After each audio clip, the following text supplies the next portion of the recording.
বলিউডের পারফেকশনিস্ট আমির খান হঠাৎ করেই আলোচনায়।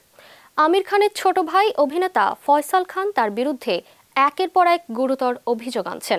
এবার তার দাবি, আমির খানের একটি অবৈধ সন্তান রয়েছে। এই সন্তানের মা সাংবাদিক জেসিকা হাইন্স। সম্প্রতি পরিবারের সাথে সম্পর্ক ছিন্ন করার কথা জানিয়েছিলেন অভিনেতা আমির খানের ভাই ফয়সাল। এবার সংবাদ সম্মেলনে এসে জানালেন কারণ। তিনি বললেন, ষড়যন্ত্র চলে, অন্যকে ছোট করা হয়, এমন কোনো পরিবারে তিনি আর থাকতে চান না। ফয়সাল বলেন, আমির রিনাকে বিয়ে করে তালাক দেন, তারপর সম্পর্কে ছিলেন জেসিকা হাইন্সের সাথে। তাদের রয়েছে এক সন্তানও। এর আগে জেসিকার সঙ্গে আমিরের সম্পর্ক নিয়ে কম রটনা শোনা যায়নি। যদিও এই বিষয়ে মুখ খোলেননি আমির জেসিকা কেউই। প্রায় আড়াই দশক পর সেই পুরনো অধ্যায় সামনে আনলেন ছোট ভাই।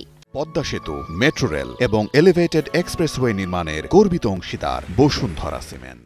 পরিবারের সঙ্গে সম্পর্ক ছিন্ন করে ফয়সাল বলেন, আমার হৃদয় ভারাক্রান্ত, কিন্তু সাহস সঞ্চয় করে জানাতে চাই, আমি সমস্ত পারিবারিক বন্ধন ছিন্ন করেছি, যা আগে পাবলিক নোটিশের মাধ্যমে ঘোষণা করা হয়। এর আগে ফয়সাল দাবি করেন, মানসিক ভারসাম্যহীন আখ্যা দিয়ে ভাই আমির তাকে ঘরবন্দি করে রেখেছিলেন।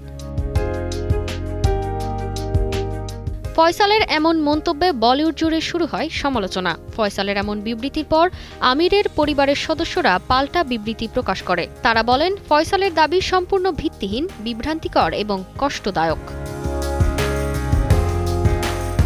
তাহলে কি সত্যিই আমির খানের জীবনের অজানা অধ্যায় এবার প্রকাশ্যে এলো, নাকি এটা নিছক ভাইয়ের অভিযোগ? এমন নানা প্রশ্নে উত্তাল সোশ্যাল মিডিয়া। তারতিবা ফারুহী, কালের কণ্ঠ।